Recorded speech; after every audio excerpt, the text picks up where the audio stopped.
En étant sauvés de l'élimination grâce à l'enveloppe noire la semaine dernière, NJ et Nathalie ont dû poursuivre leur aventure Pékin Express avec Étienne, leur handicap. L'ex-candidat de la saison 15 s'est confié à Télé Loisirs sur son retour dans l'émission et sur les liens qu'il a tissés avec son binôme. Lors du lancement de la 17e saison de Pékin Express le 16 février dernier sur M6, les téléspectateurs ont fait la connaissance de Nathalie et NJ, le binôme d'inconnus. Depuis le début de la course, elles ont toujours réussi à se qualifier pour l'étape suivante. Mais la semaine dernière, en arrivant en dernière position de l'étape, elles se sont retrouvées en duel final face à Paloma et Jason. Et malheureusement, NJ n'a pas réussi à prendre le dessus sur son adversaire. Mais l'étape était non éliminatoire et le binôme a pu continuer l'aventure avec un handicap de taille en la personne d'Étienne, ancien candidat de la saison 15. Pour Télé Loisirs, il s'est confié sur son retour dans l'émission, livrant au passage les rapports qu'il a entretenus avec NJ et Nathalie sur le tournage. Étienne, Pékin Express 2023, j'ai eu connaissance de ma mission 48 heures avant de partir Télé Loisirs, pourquoi avoir voulu revenir dans Pékin Express sachant que votre première expérience s'était soldée par un abandon? Étienne, j'avais l'impression l'année dernière de ne pas avoir fait le tour de la question. J'étais déçu de moi, de ne pas avoir pu résister psychologiquement à cette épreuve et de ne pas avoir fait ce qu'il fallait. Vous regrettez d'avoir abandonné? Non, je ne le regrette pas. C'était une décision sur le moment. Mais j'ai regretté après, surtout quand ça a été diffusé. Mon abandon a été beaucoup critiqué. Vous revenez pour une mission inédite, puisque vous êtes l'handicap du binôme d'inconnus, NJ et Nathalie. La production vous a-t-elle directement mis au courant du rôle que vous alliez avoir? Après la diffusion, j'ai envoyé un petit mot à la production pour dire que je regrettais.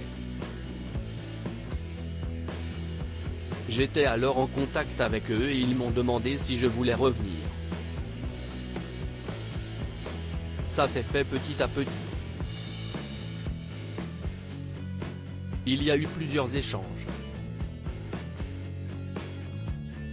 Pour moi, c'était beaucoup plus confortable psychologiquement de revenir sans être dans l'élimination. Ce qui est désagréable, c'est que je m'investis énormément dans ce jeu, même si ça ne se voit pas forcément à l'écran et après vous êtes éliminé au bout d'un jour ou deux, c'est assez traumatisant. Je ne voulais rien savoir sur ma mission. Je l'ai su 48 heures avant. Comment vous êtes-vous senti dans ce rôle? J'ai fait la course comme si ça avait été pour moi, et peu importe avec quel binôme je me retrouvais. Ça a été le binôme d'inconnus, c'était le fruit du hasard. Il y avait deux personnalités différentes. Je me suis adapté à elles. J'étais angoissé pour Nathalie et NJ. Vous étiez dans quel état d'esprit? J'étais dans l'état d'esprit d'arriver le premier. Je voulais jouer, faire du mieux possible, mais ce n'était pas la même pression que l'année dernière. La deuxième journée, on était vraiment en retard, j'étais démoralisé. J'ai eu une demi-journée comme ça, un peu angoissé. En fait, j'étais angoissé pour Nathalie et NJ. Je me suis mis à leur place, mais j'ai enlevé ça de ma tête, pour ne pas stresser tout le monde. Ce qui a été le plus difficile, c'était l'autostop, mais comme on est à 3, c'est encore plus compliqué. Puis il y a eu la barrière de la langue. Oui, tout à fait. c'était fort désagréable pour moi. Ils parlaient tous espagnol. Nathalie et Angie qui me faisaient des leçons d'espagnol, je ne savais pas ce que je devais dire, c'était une vraie catastrophe. En plus, j'ai horreur de cette langue, je trouve ça moche. Ça aurait été de l'italien ou du grec, j'aurais fait l'effort, alors vous imaginez qu'en 3 jours de tournage, je n'allais pas me casser la tête pour apprendre 4 mots d'espagnol. Après, on se débrouille avec les mains, et les gestes. Quel lien avez-vous tissé avec Nathalie et Angie pendant l'aventure? On était dans la compétition, donc ça s'est fait naturellement. Nathalie parle beaucoup, donc discuter avec elle, c'était facile. Angie est plus renfermée, en bougonnant de temps en temps parce que je ne faisais pas ce qu'il fallait. Je ne suis plus en contact avec Angie et Nathalie. Vous l'avez senti agacée parfois? Oui. Je l'ai beaucoup énervée je pense.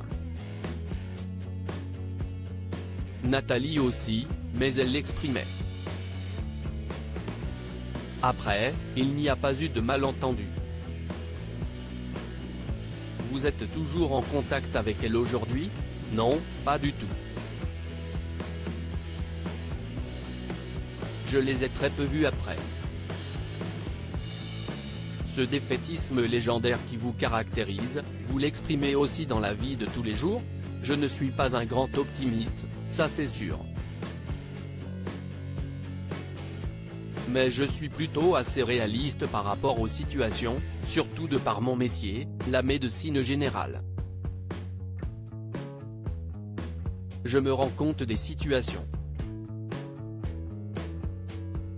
Depuis votre participation à l'émission, qu'est-ce qui a changé dans vos rapports avec vos patients?